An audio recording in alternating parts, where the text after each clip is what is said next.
这个地方了。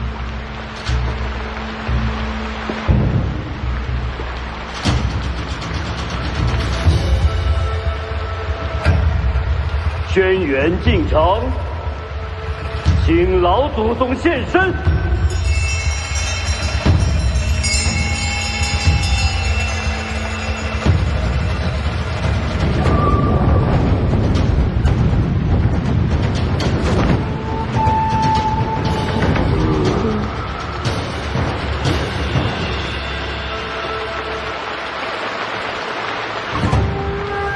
轩辕大盘不知道我要上山吧？临时扯的谎。如果轩辕大盘死了，这谎就没人知道。那他要是没死呢？那就什么都结束了，谁还会在乎一句谎话的？哎，老头，哎，你觉得他身段好吗？好身养，比你强。有什么了不起？我还在长身体。没事，秦凤莲不在乎。谁要他在乎啊？这么多年，倒是小瞧你了，是为你女儿来的。轩辕家近100年威望，全依仗老祖宗支撑。我代表轩辕一族，谢过老祖。你女儿就是谢礼。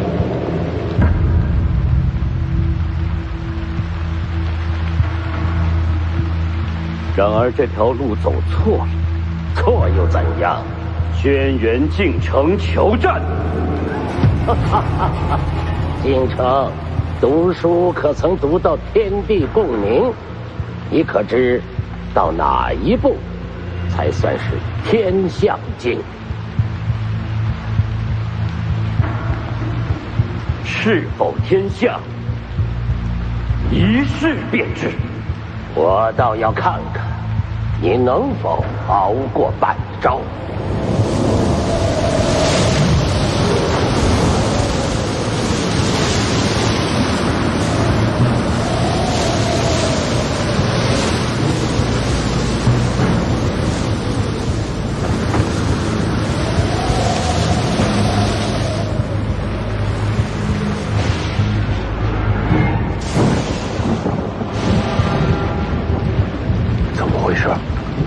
跟谁动手？开始了，你觉得谁能赢？我当然希望我爹赢，但轩辕大盘是天象境高手，诸般武学无不精通，要赢他，谈何容易？我愿只身看昆仑。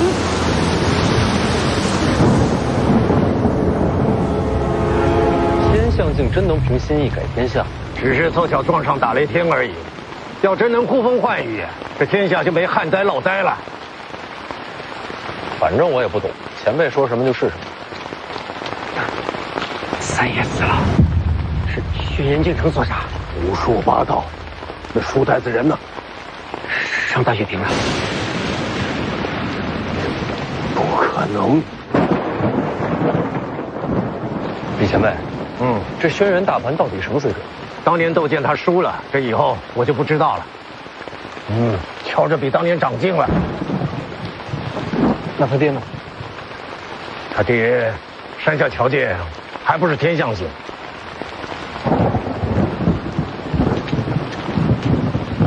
那岂不是输定了？境界未必能决定一切。轩辕大盘跟王仙芝都是天降境，人家一只手都能打赢的。那您呢？我一只手也行。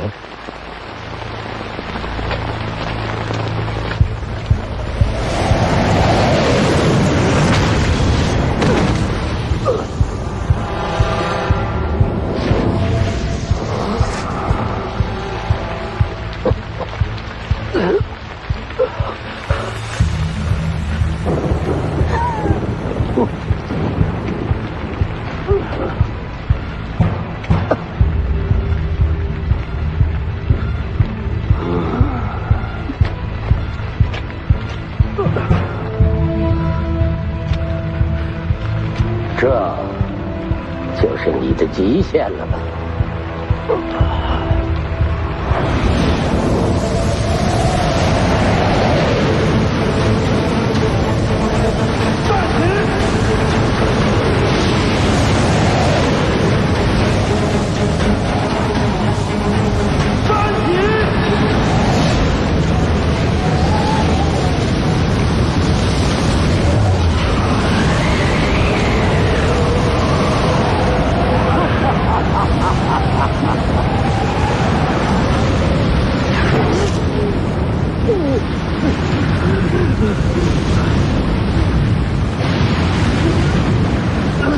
情逆海，这一战无论结果如何，你都已是必死之身了。还请老祖陪我同去。就凭你这投机取巧堆出来的天象镜，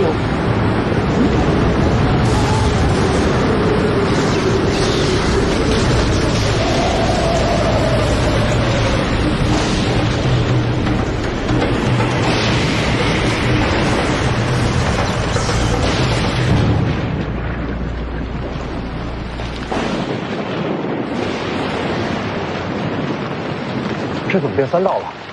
快有结果了！生死胜败就在眼前了。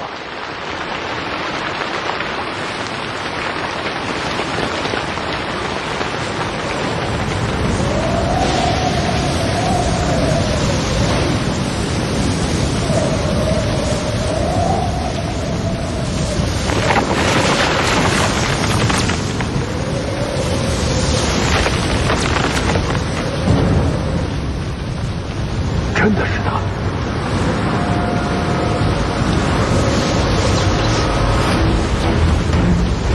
就是要赢了！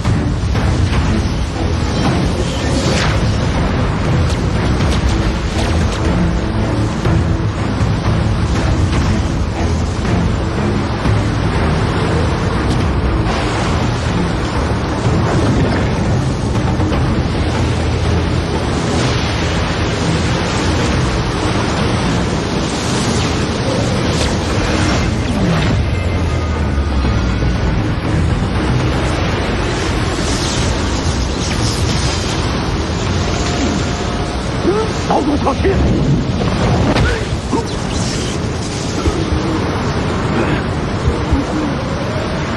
成了！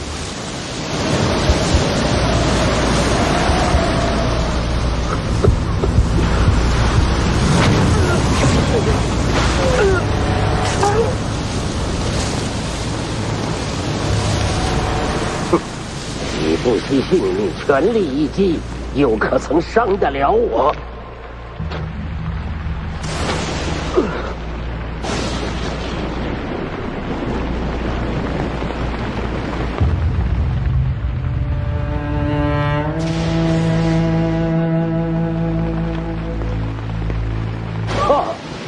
你也来了，正好。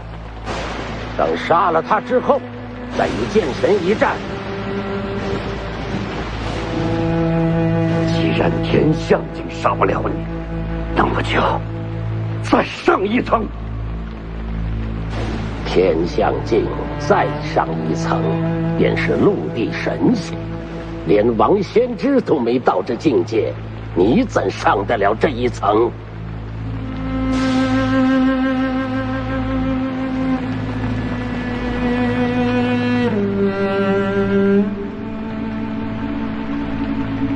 老祖，可曾听说过昙花？初开便败，刹那芳华。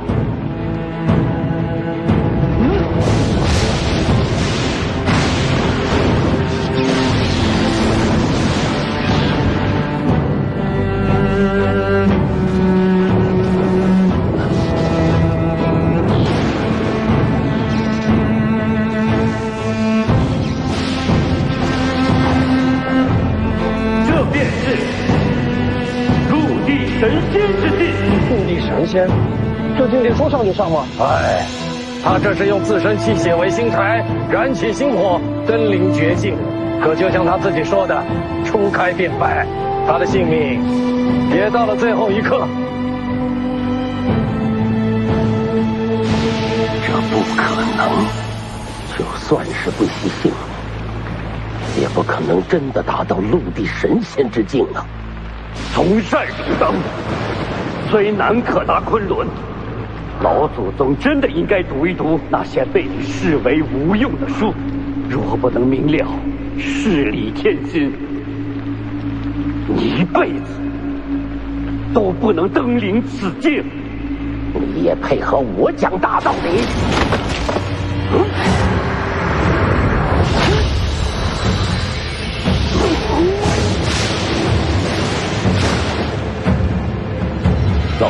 还有什么遗言留给惠山？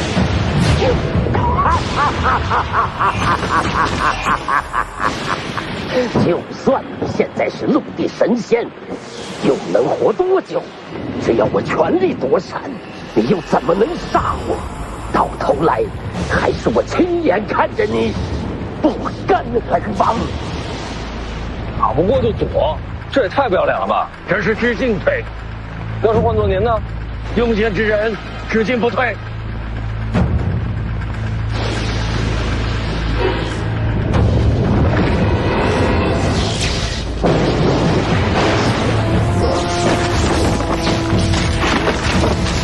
这也行，还是用了天使。若真是陆地神仙，靠自身就能杀他，已经很了不起。你现在还能活多久啊？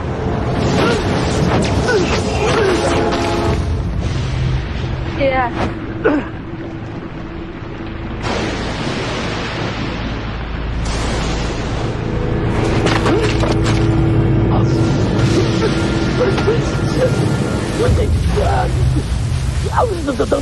我可以让青松做家主，我可以发誓永远不碰的。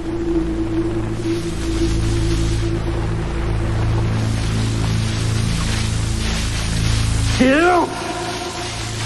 老祖升天。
老祖离世，家族不可一日无主，如山重担，只有我来承担。来人，将这谋逆者的女儿拿下！等等。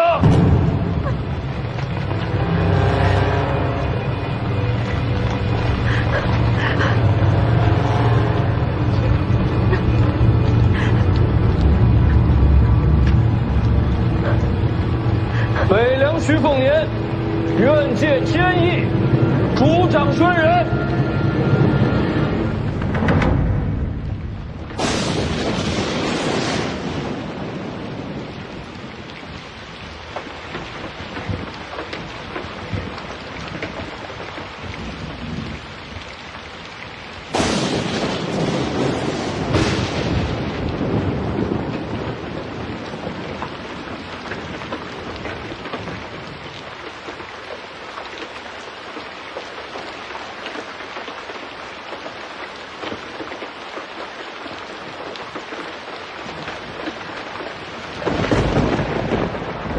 抬走。是。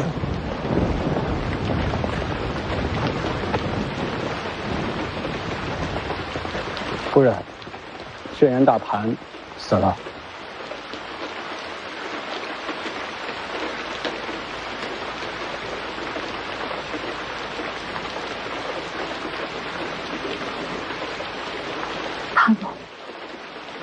他什么结果？大公子他以一己之力搏杀老魔头，同归于尽了。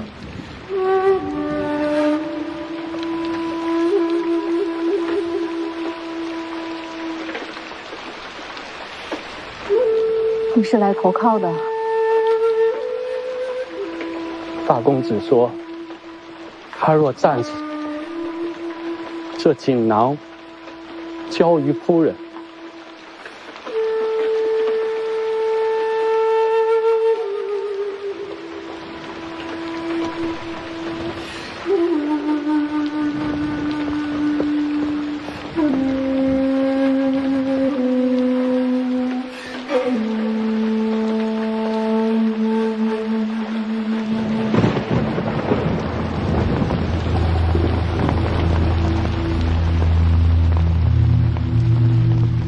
世子，这是辉山，不是北凉。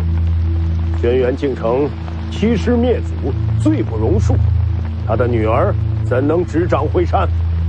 就算撇开这不说，家族的诸般事宜，向来都是由我和老三共同打理，千头万绪，他如何接手？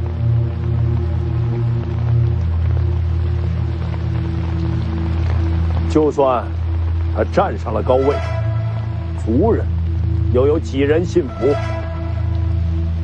世子身份尊贵，有您在，自然能压得住一切波澜。可您又能守在辉山多久？他说的挺有道理啊。若我做了家主，也愿与北凉结为同盟。至于我这侄女，可以赠与世子。你家长辈都挺不要脸的。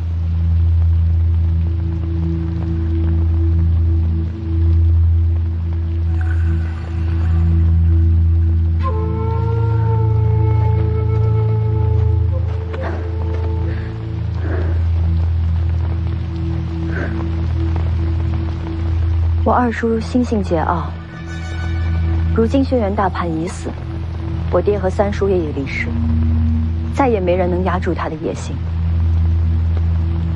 北凉与辉山相隔甚远，他一定会甩脱北凉控制，甚至会反身咬上一口。这样的盟友，你敢要吗？哼，你又能好到哪里去啊？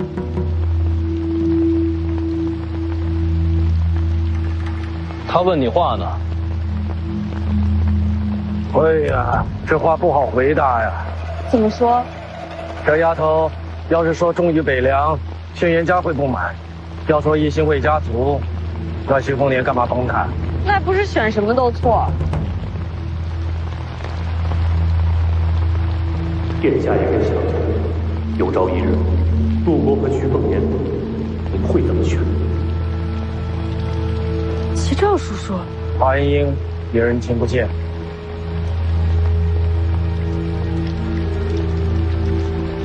你也听见了？好不容易找到你，曹长青能放心吗？这一路他都在。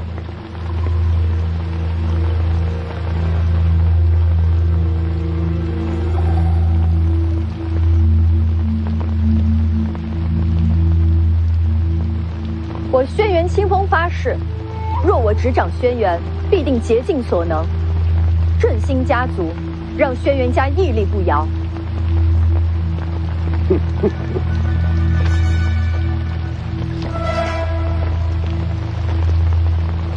大话谁都会说，你凭什么做到？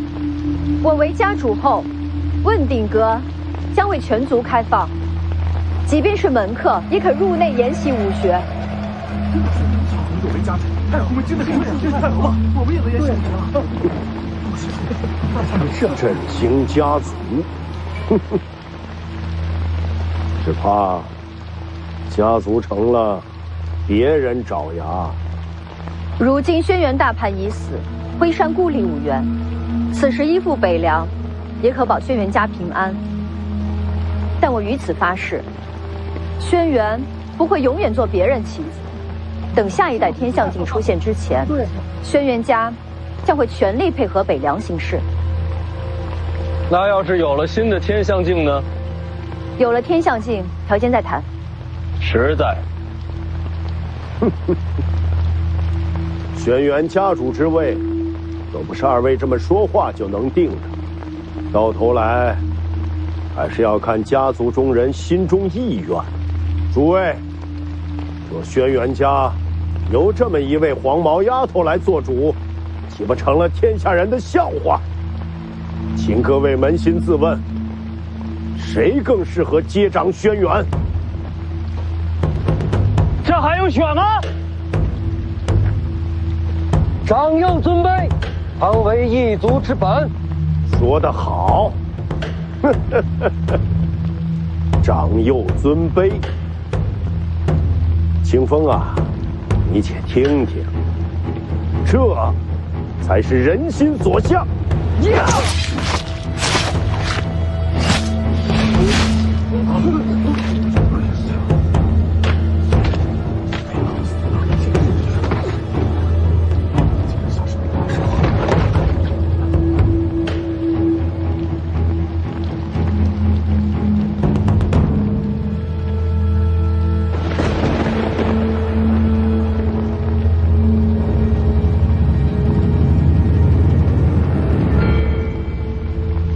是说长幼尊卑，大公子才是嫡子长孙，大小姐名正言顺，正该是轩辕之主。轩辕敬义身死，恭请大小姐执掌轩辕。恭请大小姐执掌轩辕，恭请大小姐执掌轩辕。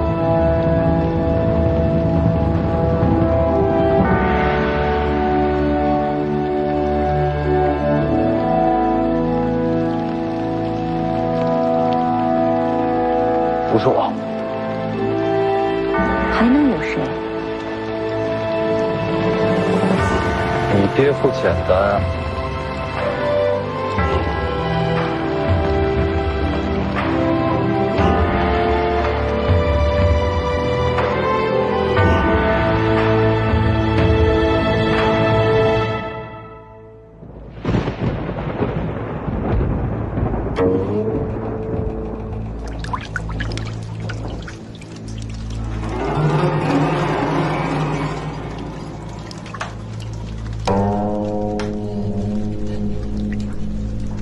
雨停了，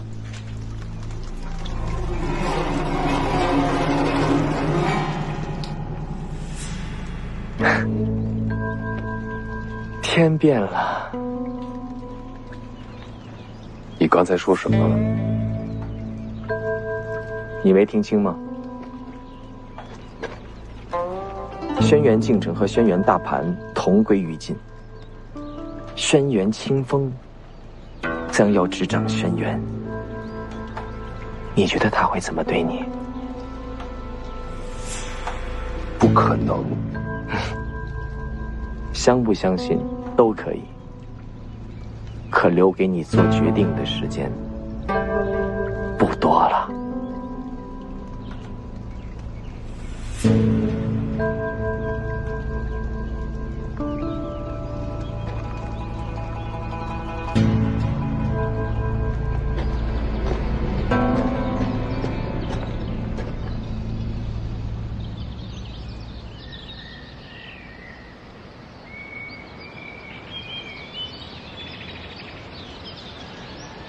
厚葬二叔，大小姐放心，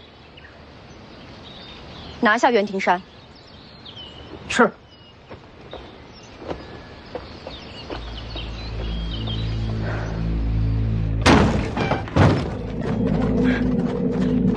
说，是。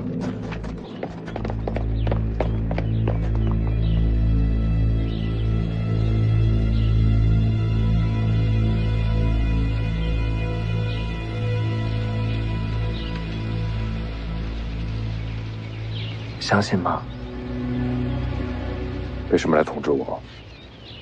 帮你啊。为什么帮我？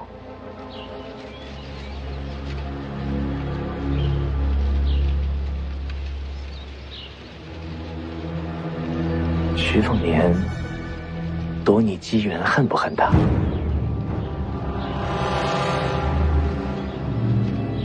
不如一起杀他。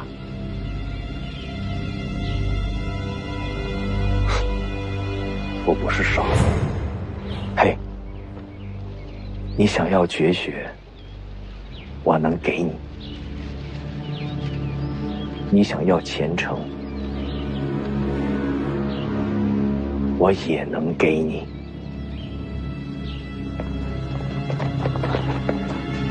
人走了，走。反正你也无路可走，跟我过江吧。有惊喜给你。都起来吧。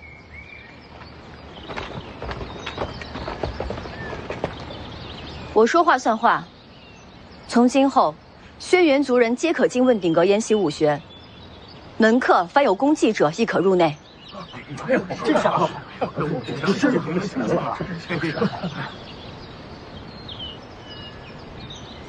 你真不怕将来有天才横空出世，鸠占鹊巢？非常时期，非常手段。我既然做了，就敢面对任何结果。有几分家主风范？先生是？哦，贱民不足挂齿。在下当年犯错，连累家人，是敬城兄救我全家性命，如此恩情，自当回报。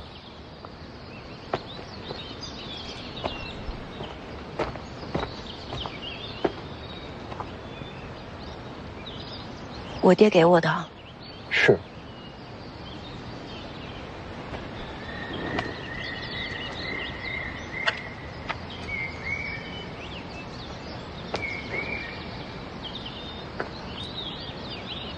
我也有。敬城兄说，轩辕大凡死后，若世子雪中送炭，这锦囊便交于世子。神机妙算啊！你不打开？世子还未回答，您想要什么？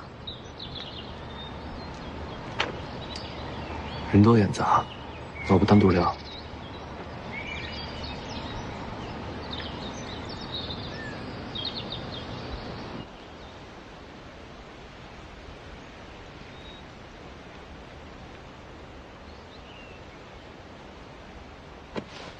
小姑娘，赏花呀！甜的。什么？我说这花里有蜜，尝起来是甜的。我小时候嘴馋，就总摘了吃。人家姑娘家都赏花惜花，你就想着吃。我命苦，就爱甜。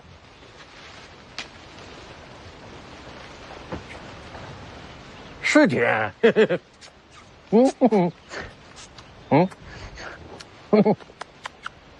哎，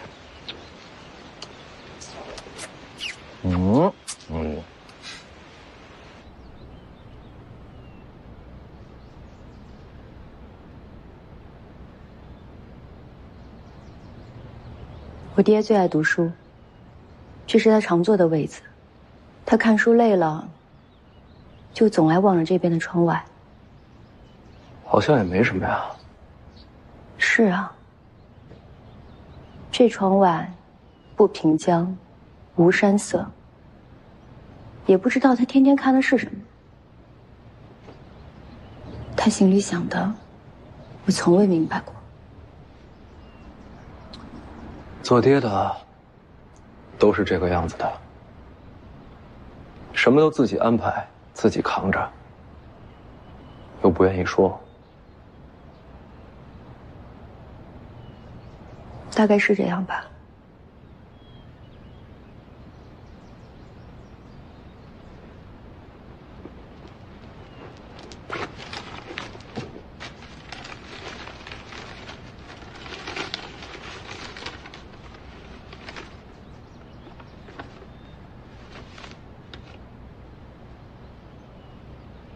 写的什么？门客族人的性格喜好、生平际遇，大概是来把握人心的。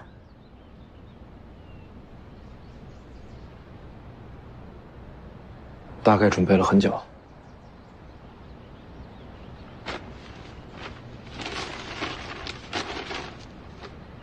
徐凤年若贪念无穷，切勿相争，可投龙虎山。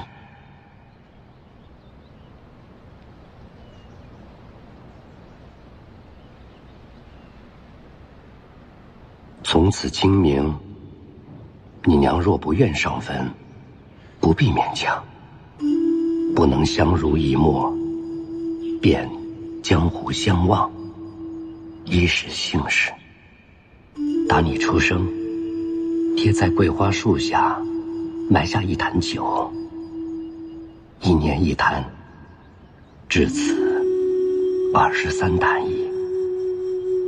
私下取名女儿红，可好？莫怪爹唠叨，这些年，爹每年和你说话不过5、6句，心里攒了好些闲话，却不知从何说起。清风，爹最可惜的是瞧不见你成家生子。若有将来，孙子叫扶摇，孙女叫雅颂，可好？他们想学文就学文，想习武便习武，人生苦短，糊糊涂涂过一辈子就很好，总好过爹这样一生求而不得，愿憎相会。怕你生厌，不再多说，祝玉岁安好，无病无灾。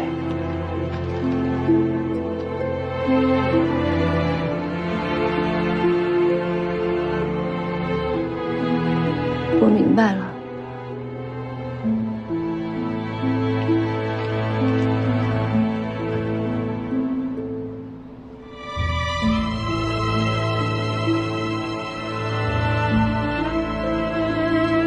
从这窗外看过去，什么都没有，但一直往下去的方向，就是我和我娘的院子。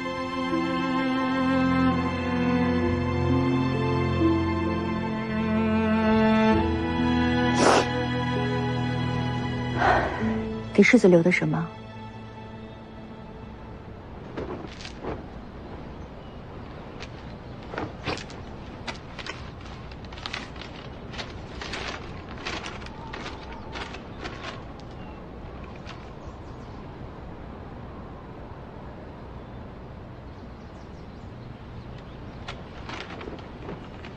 你这个爹呀，辉山没落，世子若想取而代之，只求留小女一条性命。轩辕大盘府内奇珍秘籍，尽献世子。大雪屏上便是轩辕大盘的住处，世子可自便。我不要回山财宝，也不要轩辕绝学，那就是要我。门外青鸟，论相貌不输于你，武艺远在你之上。虽然话不多，但是知情识趣，才智双绝。像这样的丫鬟，小爷我府上还有6、7个，我要你干嘛？那请问世子，究竟想从轩辕家得到什么？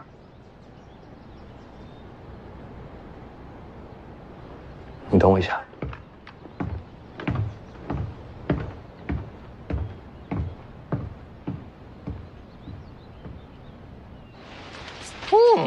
真甜。多吃点。请。陈娘啊，来点。好东西。去了。干嘛？有事。您这是采蜜呢？挺甜的。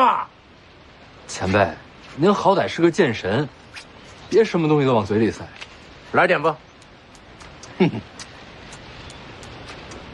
哎，来点吧。别客气，来点。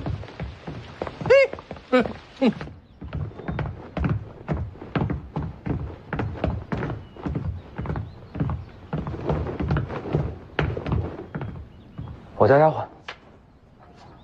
不瞒你说，西楚公主。别瞎说。你想要人家帮忙，你的身份瞒不住。亡国公主，怎么帮？这几日她就要回西蜀，千里路遥，最快最安全的走法，就是走水路。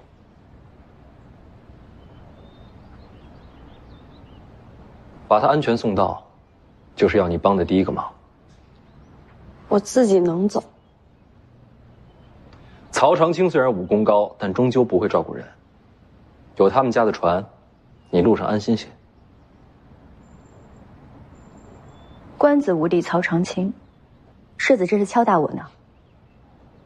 聪明人，不用兜售船。世子只伞镇辉山，就是为了身边人，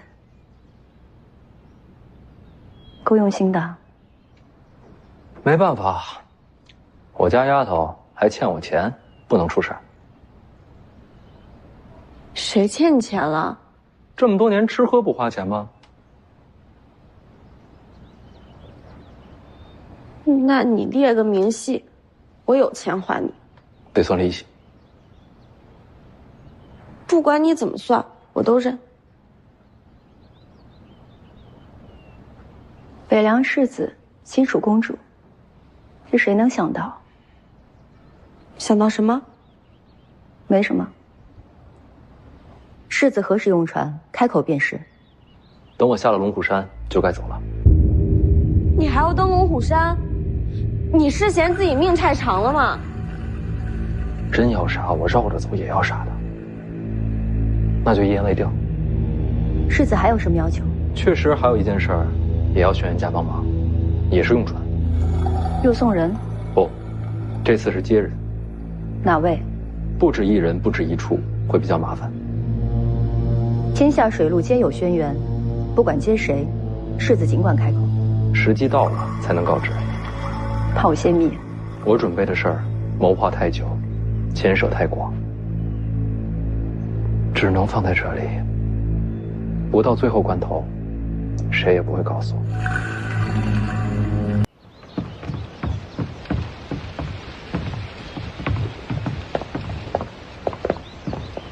就送到这儿吧，我们自己下山。真就这么走了？不然呢？留着吃饭吗？轩辕大盘收藏了不少奇珍异宝、武学秘籍。他的东西我不想碰，怕脏了手。这还有完没完？大老爷吩咐，若世子未入古牛巷轩辕大阪宅院，这个锦囊就交付你。那我要是进去了呢？这我就不知道了。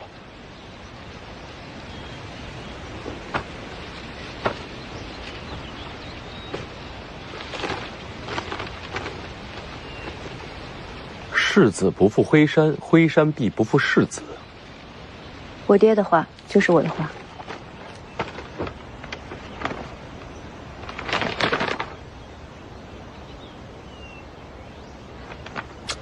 你爹这是要把他的武学心得传给我？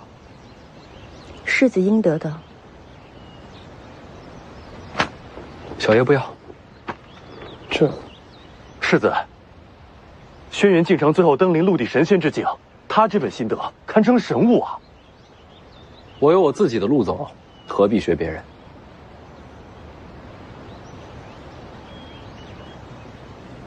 心得留在辉山，世子随时可取。你们先走，我有话跟他说。走了走了。你也回避一下。是。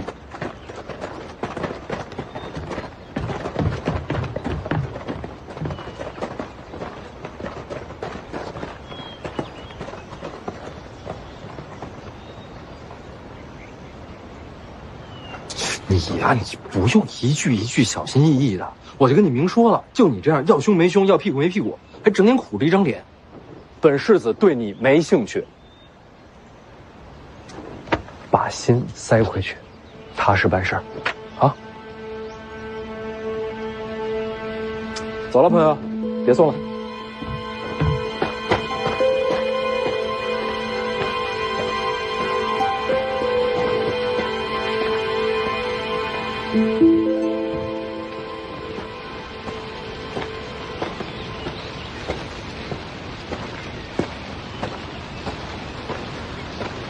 怎么了？问你个事儿。说。你来辉山到底是行侠仗义，还是早有预谋？辉山轩辕家族确实早就在我计划之中，但毕竟来辉山之前，不知轩辕家族中人品性如何，最后选择了帮轩辕清风，也是种必然吧。按你的意思，就是行侠仗义了。但行好事，莫问前程，但往往有的时候，行了好事，才会有好前程。哼，云里雾里。你借船还要干什么？我不是说了吗？不到最后时刻，谁也不告诉。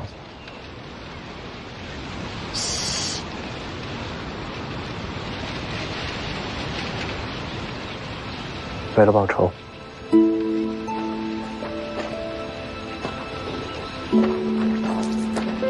江宁啊，我也说不出为什么。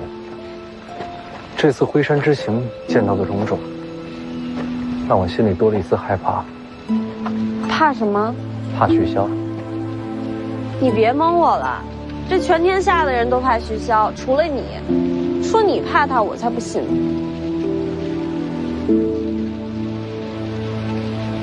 我是怕他老了。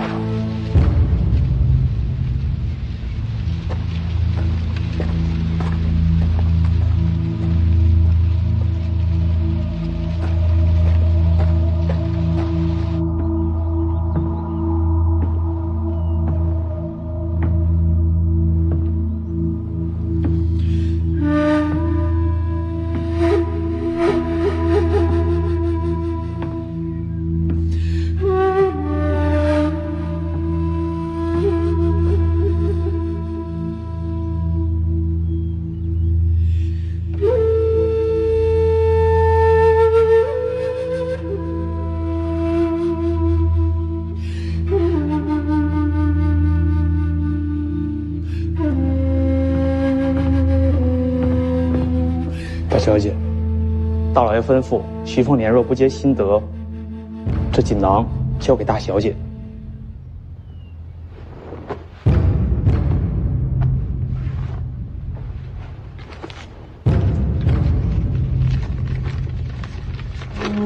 徐凤年若不取心得，未来岁月必入天下，可谓辉山百年盟友。我爹究竟准备了多少锦囊？我这里只有这2枚。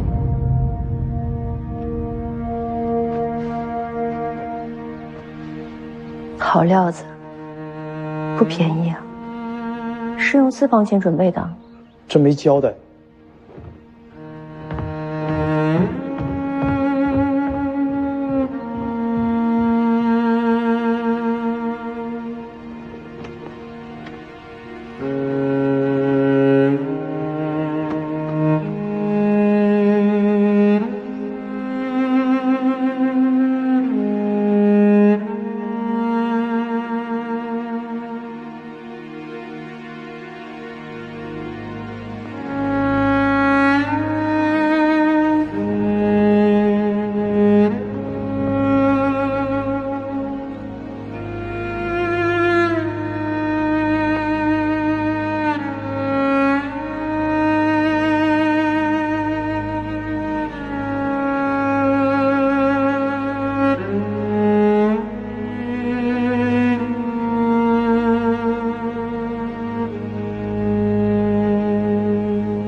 惜了那本心得了。没拿就好。啊，前辈此话怎讲？武学不是烩菜，越杂越好。你小子想条他人道路啊，心境上倒是有几分两袖清舌的味道啊。还有心境这么一说，我当时想的是，我把这册子拿了，那帮他的恩情不就扯平了吗？这么大个轩辕家，以后用得着啊。不过前辈这么一说，这心境上也说得通，看来我是武学奇才啊。哼。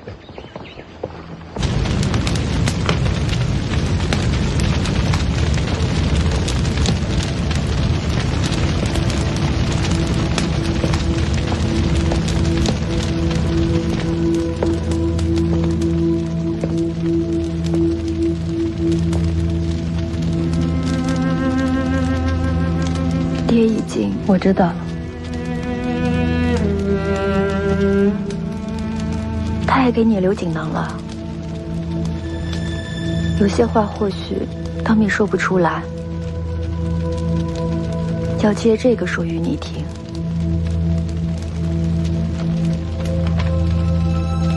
一个字没有。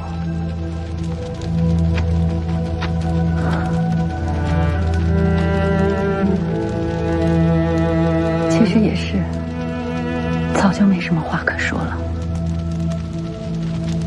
他以陆地神仙境界击杀轩辕大叛，又安排门客刺杀轩辕敬义，给我留下消息，叫我掌控家族客卿。辉山一袭旧尘，重获新生，全是他一人谋划，最后还不是死了？难道您现在还觉得他窝囊？不觉得我们错怪他、误会他了吗？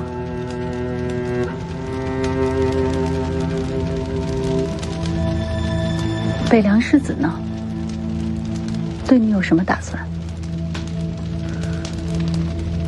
若能做个王室侧妃，也未尝不可。辉山百年基业做嫁妆，也不委屈你。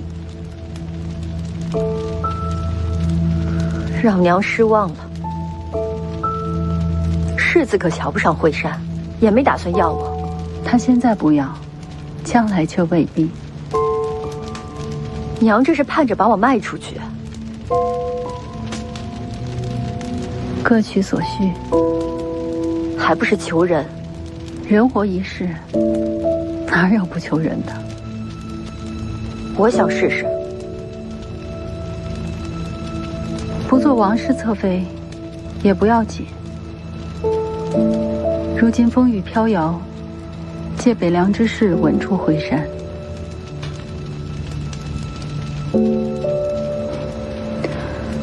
好了，娘不多说了。你长大了，心里自有定数。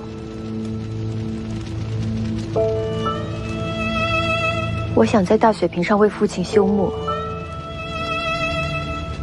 随你。你一点都不在意。他酿的酒不错，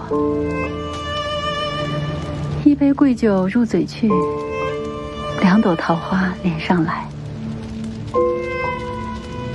这是爹写的。他还说过，山上那株老桂，每到秋日，桂子如玉，容而不媚。这话就好似他为人处事。你现在才说他的好，不讽刺吗？娘有说过他不好吗？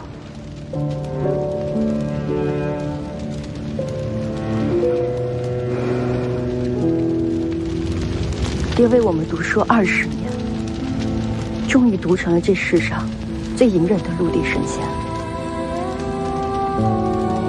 你放心，爹耗费心神留下这局面，我拼死也要让辉山不倒。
师傅人呢？他被叫上山了，出事了。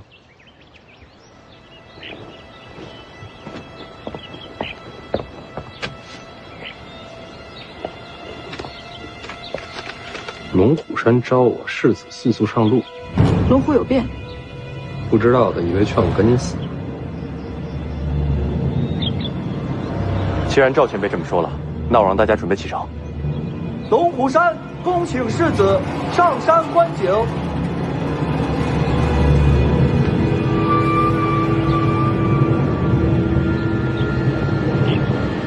不用管他，我们走。我能走，黄马怎么办？龙虎山天师府，天下第一门派，见识见识。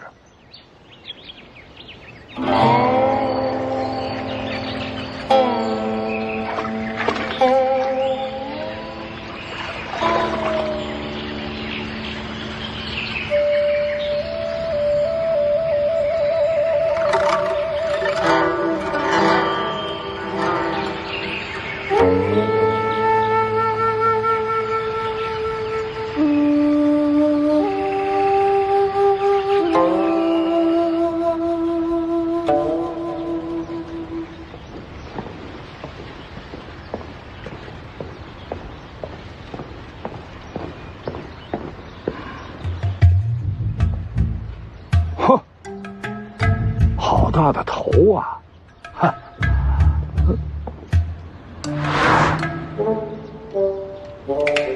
东西最好。怎么，这天师府要改商铺了？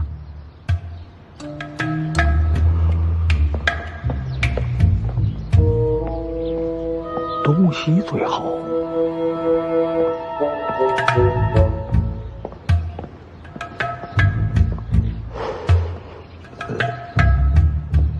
东西最好，不是咱们写的，不是咱们写的。你们别跟着，我一个人上山。不行，黄马听话，哥上山谈事儿，你在这儿等我。那我等哥。世子出行，身边总要有个丫鬟陪着吧？不用，又不动手，真要动手的话，你们上去结果都一样。要不你这身份没法上山。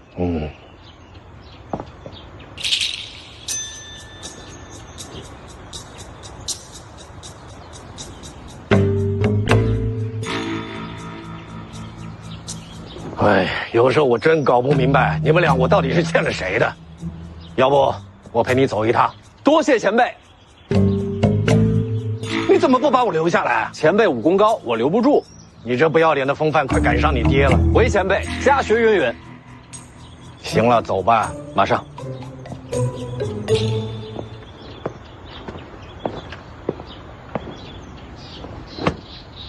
你这一路算是走到终点了。到了龙虎山，我会自行离队，以个人身份救出小王爷。回北凉后，我自会寻军政请罪。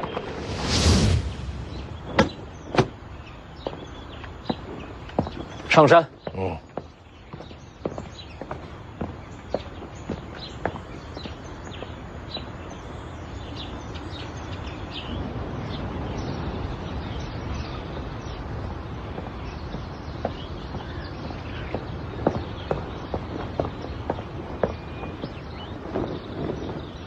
掌门，赵熙团到了。你怎么不出门啊？闭个关。哎，你闭关啊，还让我上山来呀？哎，是我请您上山商量大事儿。哦，单凭回山了。哎，大不大事先不说，门口那字儿怎么回事啊？啊，我才听掌门说了，是个小和尚写的。小和尚？对呀，前几日小和尚带了个小丫头，登山论法来的。两禅寺来的。小孩心性，论法在乎胜败，还赌了输赢啊。论输了吧？输了2场。让小一辈和他辩论，小和尚尚有几分慧根呐。小和尚是书画双全呐。哎，那为什么要写东西最好啊？东西是那小丫头的名字。哦，那大脑袋呢？小和尚画自己，逗小丫头开心呐。有意思。那为什么不把它擦了呢？留着也好，让小一辈们有点羞耻心。好了，论法之事暂且不提，咱们先商量正事。嗨，我已多年不问世了，还特意把我召上山来，这个多大的事儿啊！也不算什么大事儿。哦，就是杀个皇子，再加个徐凤年。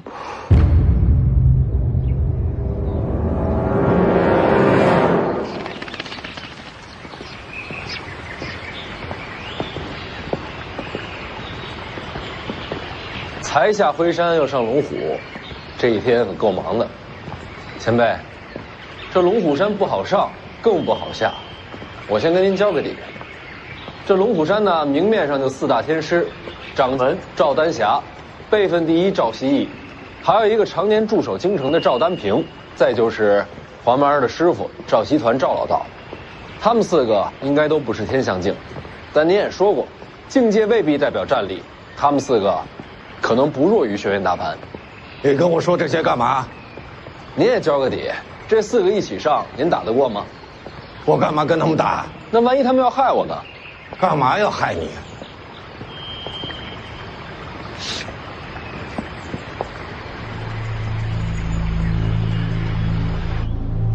当然是为了天下平乱呀！平乱？可徐凤年一死，徐骁必然会马踏龙虎，北凉的铁骑谁抵得住啊？可以不用真死啊！什么叫不用真死啊？为了徐凤年一身大黄庭，将来徐骁身死，北凉必起内乱。徐骁已经安然离京，正在返回北凉的路上。既然朝廷都不动手，我们龙虎山何必要趟这个浑水啊？此乃国运之政，怎能畏首畏尾？这话是谁说的？当朝宰辅张居禄。这件事关系到黎阳朝未来的国运，你们龙虎山既然承受朝堂的好处，那就该为国尽忠。这是借刀杀人。所以我说了，只废大黄庭，可以留性命。我们龙虎山不是他张居禄的门客。您有没有想过，徐凤年一身大黄庭，传自武当，他若接掌北凉，武当必将趁势而起。我们只要防患于未然呐，事成之后，可以将这一切推到张居禄的身上，让他来承受徐骁的怒火。徐骁不是傻子，将来呀，这北凉必然成为我龙虎山的死敌。您可别忘了，这徐龙象可是您的徒弟呀！哎，别动我徒弟啊！当然不动他，非但不动，而且还要好好教他。徐骁只有2个儿子，徐凤年一死，接掌北凉的只能是徐龙象。此事若成，宰辅欠我龙虎的恩情，朝堂要赞我等的忠心，武当从此没落，北凉之主最终将是我龙虎门徒，这一石4鸟，必将成就我龙虎100年之计呀！掌门，该下决心了。我闭关，这些事儿你们商量。赵熙呢？也闭关呢。哎，我还是觉得徐凤年这事儿不妥呀。一时箭在弦上，不得不发了。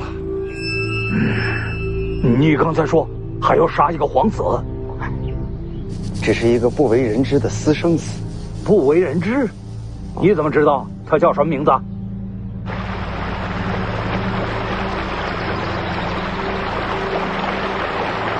你到底是谁呀？赵凯。当朝皇族姓什么？也姓赵啊。就凭这个姓氏，你说我能不能给你前程？再看这边，有前辈在，还缺什么绝世功法？你到底想让我做什么？杀徐凤年。不能杀。是，不能杀。不过，毁他大皇庭总可以吧？徐凤年身边护卫不少，我打不过。没有让你打。你只要把他引到这里，自然有前辈亲自动手。为什么是我？徐凤年刚下灰山，你就跟他说轩辕清风另有阴谋，他绝对有兴趣。毕竟，他知道你曾是轩辕门客，之后你只要把他骗到这里，即可。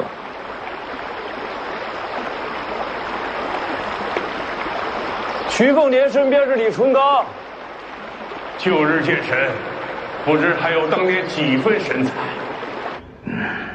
简直莫名其妙嘛！怎么？徐凤年要废，赵凯也要杀？赵凯要想挑起天下战乱，借其浑水摸鱼，此人是祸根，不能留。可终究是要杀一个皇子啊！可以推到徐凤年身上，更是异想天开呀！掌门，此事稍有不慎，我龙虎山便有颠覆之险，还需从长计议呀！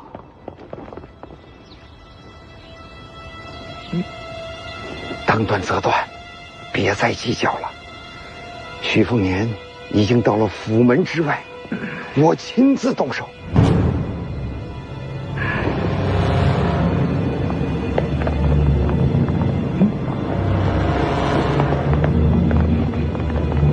你这是跟我商量吗？你早就准备好了。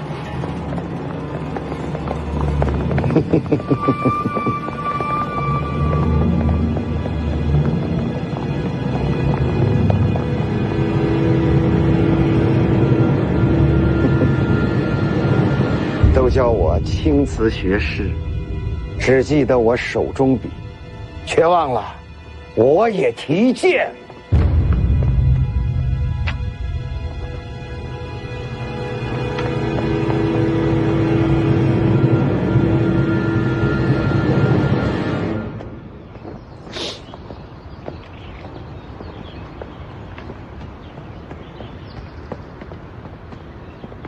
龙虎山怎么是这风格？这话看着眼熟啊！有请世子入府。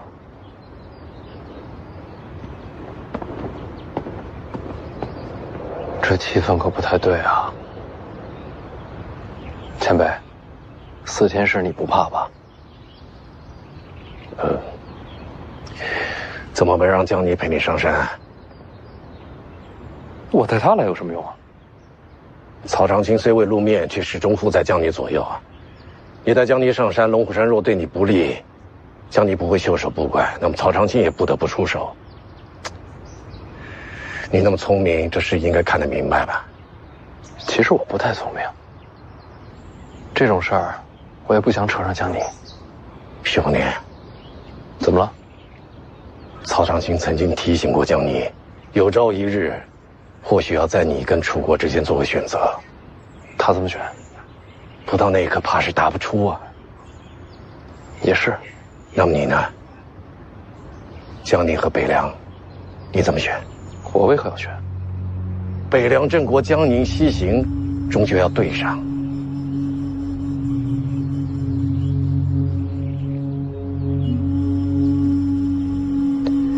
这人间黑白不明，对错难辨。哪来什么必选之决？我徐凤年不会让自己走到那一步，北凉和江泥，老子都要。走吧，前辈，进天师府逛逛。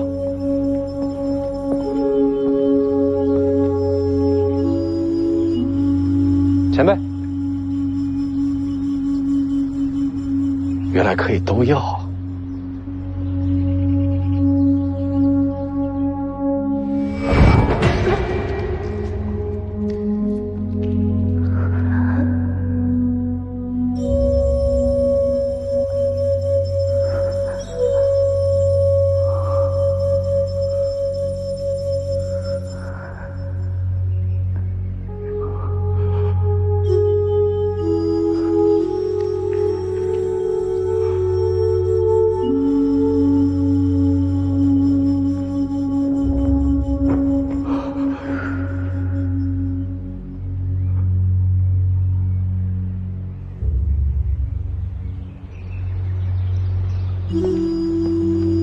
前辈，你没事吧？多年前，我来过龙虎山。我听说过，您上龙虎山挑战当年掌门齐玄真。其实我是来找他要续命金丹的。救人？是。救成了吗？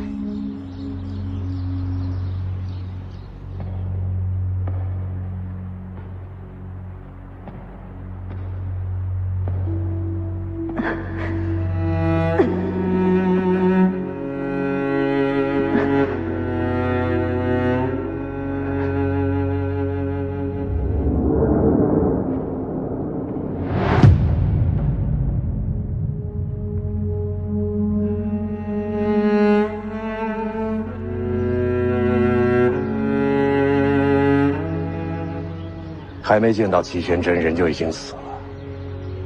那人对你很重要吧？怎么死的？被我亲手杀死的。他死了之后，我还是去见了齐玄真。我逼得齐玄真与我论剑，仿佛4个人也没什么大不了的。当时只讲了武道剑理，并未动手。可我却剑心大乱，输得彻彻底底，甚至境界都跌出了天香。之后下山与人交手，断了手臂。如今想来恍如隔世啊！要不是齐玄真乱我剑心，又何至于此？乱你剑心的，真的是齐玄真吗？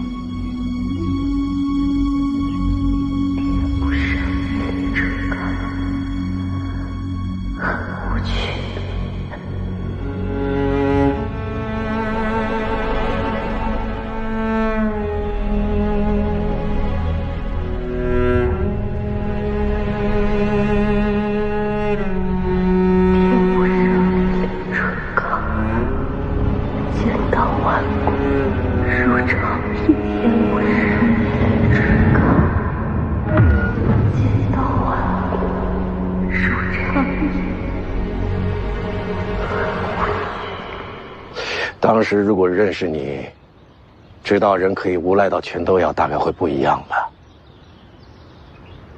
对你很重要那人，你为何要杀他？是他想杀我，却又收了手。她是我仇人之女，相遇之后却下不了手报仇，要么杀我，要么被我杀。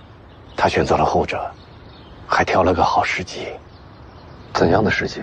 当时我的木马牛被王仙芝折断，他怕我坏了自信，选了这个时候与我交手，还死在我剑下。你没听懂。当时他与我齐名，并列天下4大宗师。枪神王秀，福将洪甲，叶洪庭，凤都绿袍。是。他以为这样可以让我重燃斗志，是不是可笑？徐凤年，你跟江宁千万别走这么蠢的路。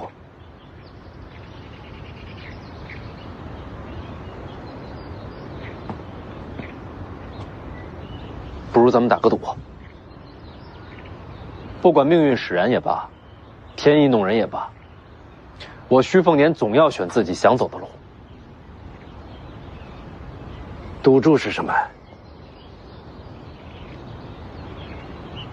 好好活着，看我疯狂！混蛋小子，走吧，前辈，陪你故地重游，再逛一次天师府。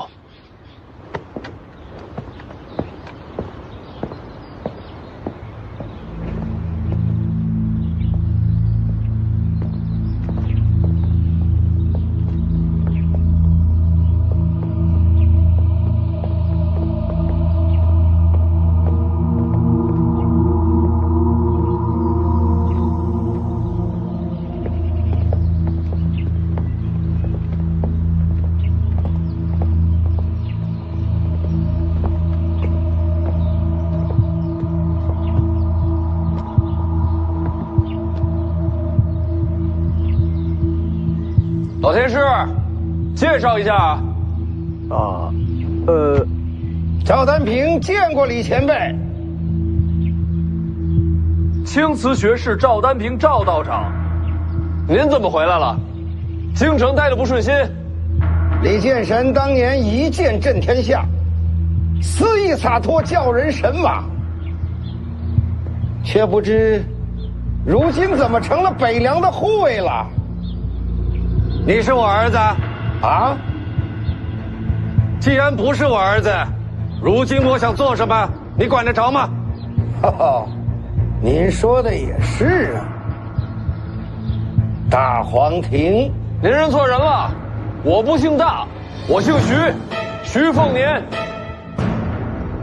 这真气也是难得，可惜了。可惜什么？恐怕再也见不到了。赵道长这是要瞎？我可以不要你的性命，只要削去你这一身大黄庭，之后就可以放你下山。老天师，这是你们龙虎山的意思？掌门并未下令。赵丹平，你不可一意孤行啊！掌门闭关，些许小事，我来做主。我觉着不行。李前辈，这里可是龙虎山。刚才我在门口想明白了一件事，然后跟这小子打了个赌，我得看他未来的路怎么走，所以你不能动他。可你现在连剑都没有。谁说的？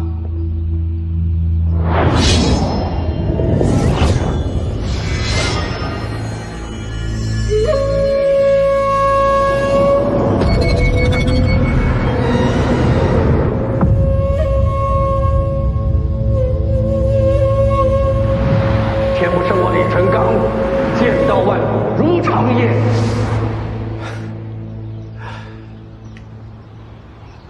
剑来！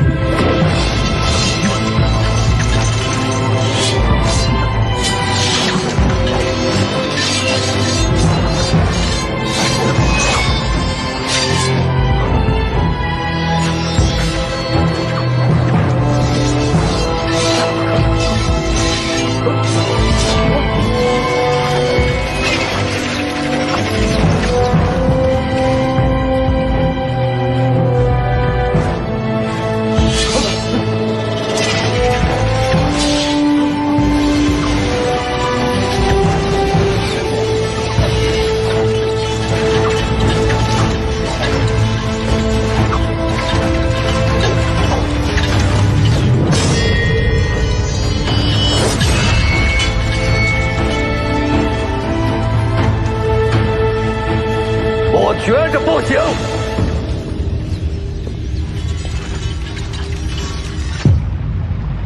怎么了？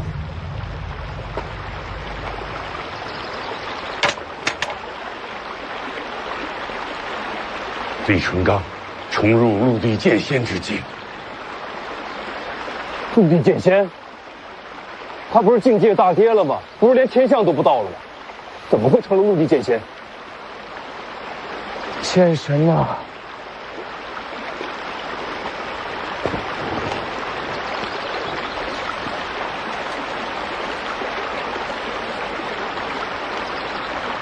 不用把徐凤年再引过来了。若此刻与李成刚一战，无论胜败，总要换条命走。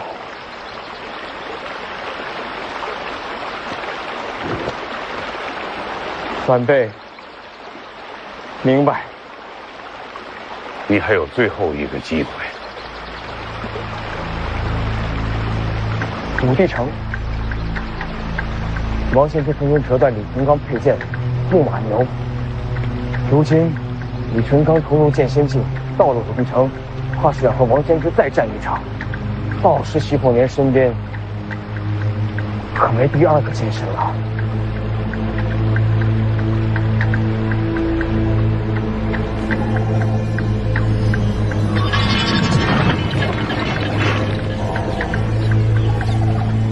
李剑神登临剑仙之境，可喜可贺。龙虎山从未想为难世子，今日之事误会而已。你是哪个？出来说话。贫道赵丹霞正在闭关，不便现身。原来是新一任的龙虎山掌门。误会。前辈，贫道只是好奇剑神如今的境界，才稍作试探，还望前辈见谅。你是龙虎4天师之一，虚名而已。这一代的天师还真是了不起啊！前辈谬赞。那我们走了。前辈，请便。走了。下山，老天师，好好照顾我弟弟，别欺负他，我脾气大。啊，